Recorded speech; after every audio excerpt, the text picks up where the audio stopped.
Do do do do do do do do do do do do do. All right, let's get to some work. Or, let's at least go through some new stuff. So, we're going to actually take a step back from vectors right now, and we're going to go back to those kinematic equations that we were looking at before. So, we had 5 of them. Hopefully, you have a list of them close by. I'll try to pop them up here on the screen as we get going. But we're going to go back to those, and we're going to talk about some more acceleration questions. And this time, we're going to look specifically at acceleration due to gravity.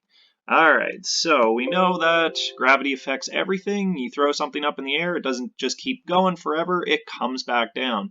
You stand on top of a building, you drop something off, it hits the ground. You are staring at your phone an awful lot right now, probably have dropped it a few extra times.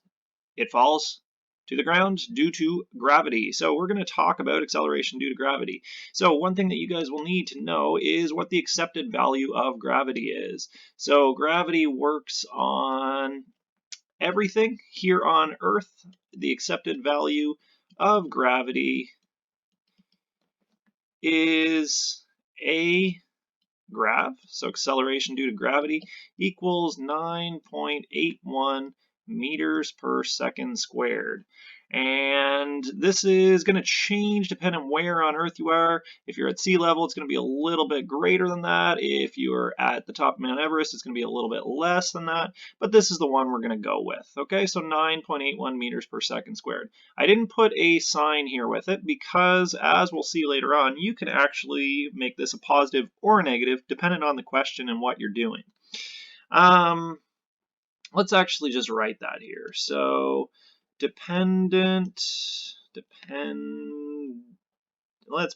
don't know how to spell dependent. So depending on your frame of reference, and remember we talked about frames of reference being just where you're looking at the motion from. So depending on your frame of reference, gravity, I'm getting used to using this tablet here. Obviously, my handwriting is way better on the smartboard. You guys know that. You love my handwriting. Here, it doesn't look so great because I'm just getting used to it. So depending on your frame of reference, gravity may be positive or negative. And we'll talk about why you might want it to be positive or why you might want it to be negative. So let's just look at some example, just one example here, what gravity, acceleration due to gravity looks like on a displacement time graph and on a velocity time graph. So let's just say you throw an object in the air. Throw object in air. All right, so on a displacement time graph, your displacement is going to be starting, let's say, at 0. And what's going to happen as it goes up, the displacement's going to increase. And as it goes along, it's slowing down as it goes up. Finally, it stops at the top. And then it's going to start to speed up coming back down. And at the end, what's its displacement right here? It's 0 again when it hits the ground. Here's where it was at the top. And here, so here is going up, here's coming back down. When we look at that on a velocity time graph, well, when you start throwing it up, it's going to have the highest velocity possible. So we're going to start up here. As it goes up, what do we know? It's slowing down, or it's a negative acceleration until it gets down to 0, which is where it's at the top of the throw. Then what's it going to do? It's going to start speeding up in the negative direction, which is also negative acceleration. And what do we know about the slope here and here? It should all be the same if I drew that nicely, because acceleration doesn't change. Acceleration is due to gravity.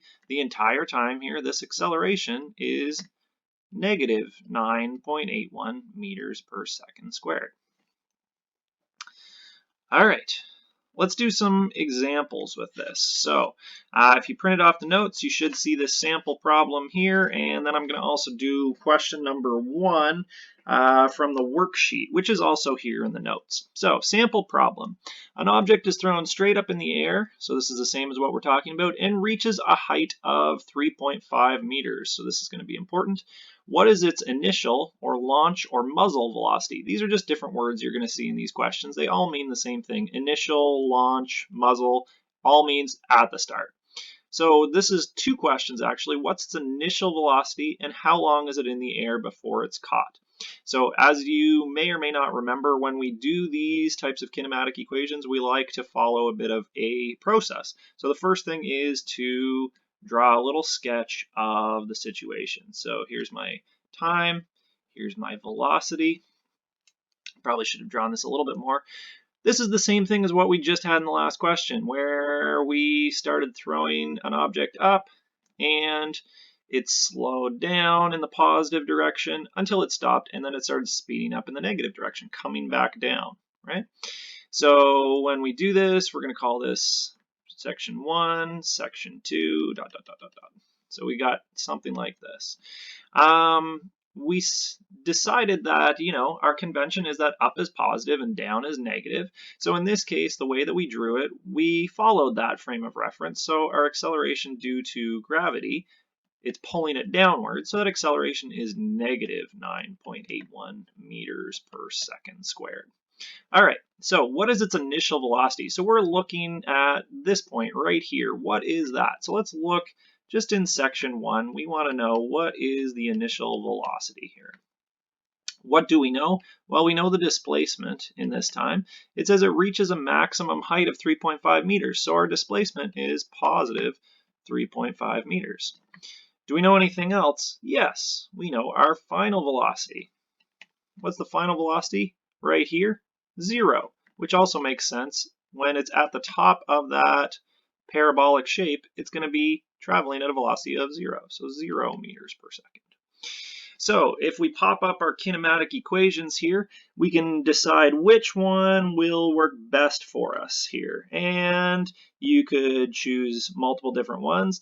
The one that I'm going to use is VI equals VF minus 2AD. Oops, sorry, VI squared equals VF squared minus 2AD. And I'll just draw in those vector arrows here. All right, before we plug anything in, let's just go ahead and we don't want VI squared, we want VI. So what do we do to get VI? Well, we're just going to take the square root of both sides. So the square root of this side and the square root of this side. So we get VI equals the square root of VF squared minus 2AD. And let's fill that in. All right, so let's just fill in our values now. So VF squared is 0 squared. That's nice and easy. Subtract 2 times negative 9.81 times positive 3.5. And let's not forget our square root sign here. This equals, so 0 squared is just 0. If we pop in our calculator, subtract 2 times negative 9.81 times 3.5, we should get positive 68.67 or something close to that.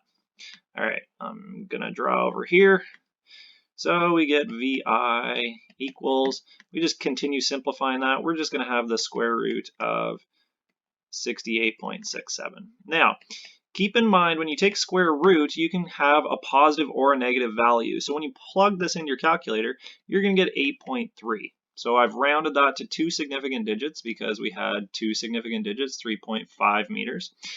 Let's put in our units here first and then decide whether this should be positive or negative. So when we're talking about velocities here, this is going to be meters per second. Now, is this a positive or negative velocity? Well, take a look at your graph. This VI, that was definitely positive. So positive 8.3 meters per second. So that's the first part of the question. Done. Positive 8.3 meters per second. Second part of the question, how long is it in the air? We want to know the time for the entire thing. We want to know this time, right? From here to here. What is this time? So that includes the time for 1 and the time for 2.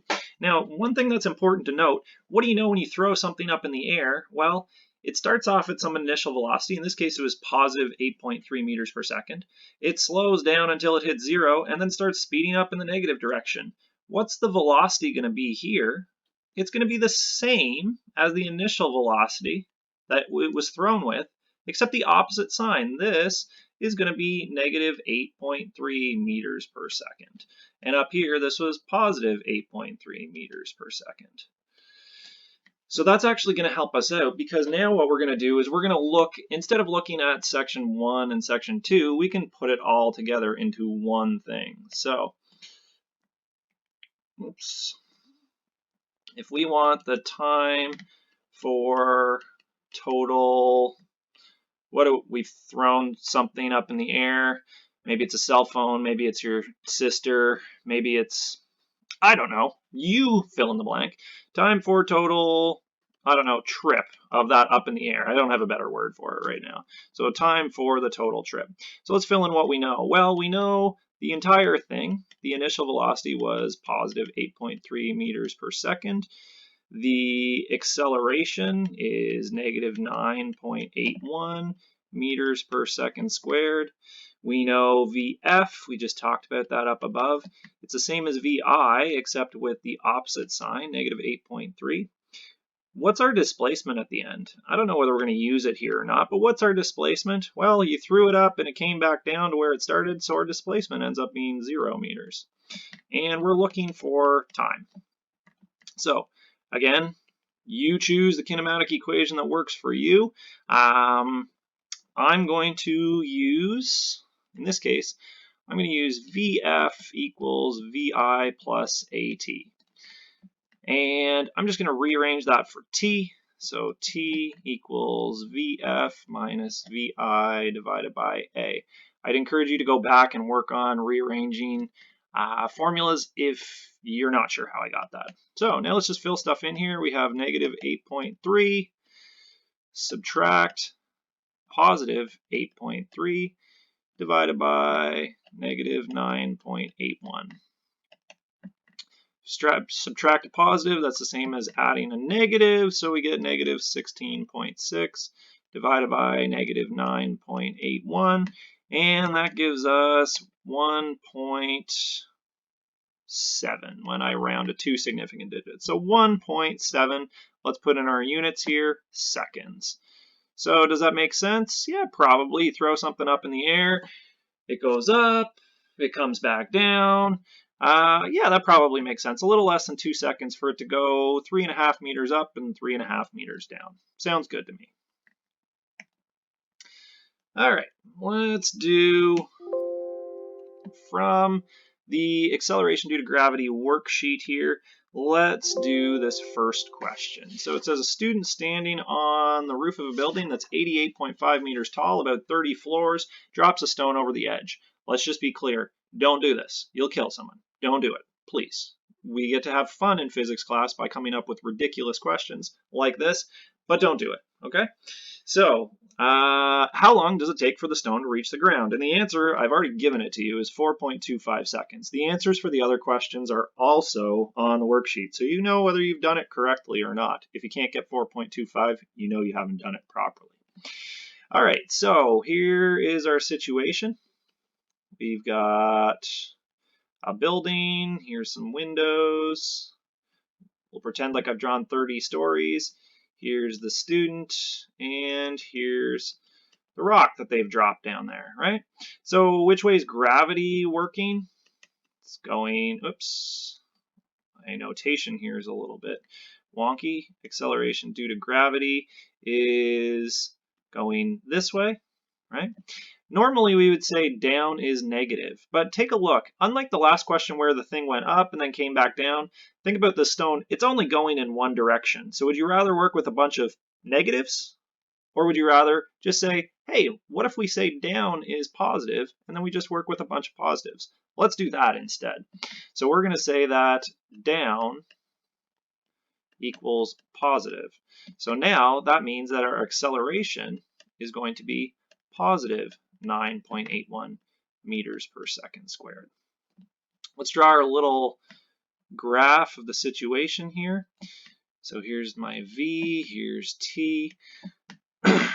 All right, at the start then, what's your velocity? It's 0, and it speeds up in the negative direction, or the positive, or sorry, it speeds up going down, which is the positive direction. So that means it's going to look like this. And our acceleration here is positive 9.81 meters per second squared. So let's see here, give ourselves a bit more space. All right, let's list out our variables. So our acceleration, I'll write it one more time, 9.81 meters per second squared. We know our displacement, should look like a D, is, again, it's going downward, but that's positive, so it's going to go positive 88.5 meters. We're looking for time. Do we know anything else? We know our initial velocity. Our initial velocity is just 0 meters per second. So take a look at your kinematic equations, decide which one you want to use. I'm going to use d equals VIT plus 1/2 AT squared.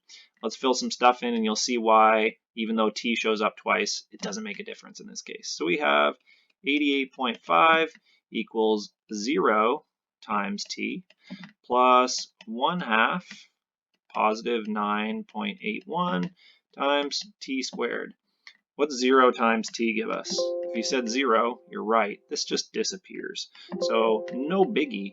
So we have 88.5 equals 1/2 times 9.81. You guys don't like having fractions, so 1/2 is 0.5 times 9.81 gives me positive 4.905.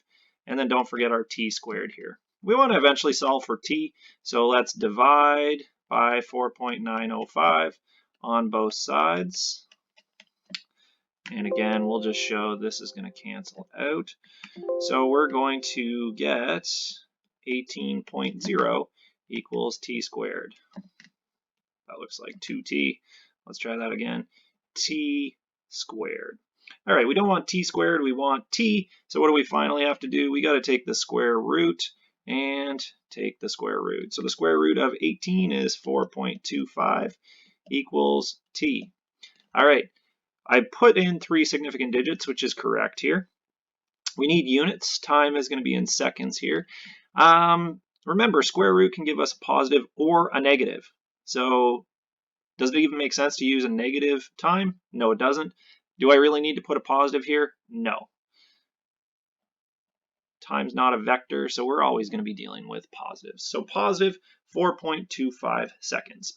If you did everything with the opposite of what we did here, if you said down was negative, the only difference is going to show up in your numbers right here. We'll have a negative displacement and we'll have a negative acceleration.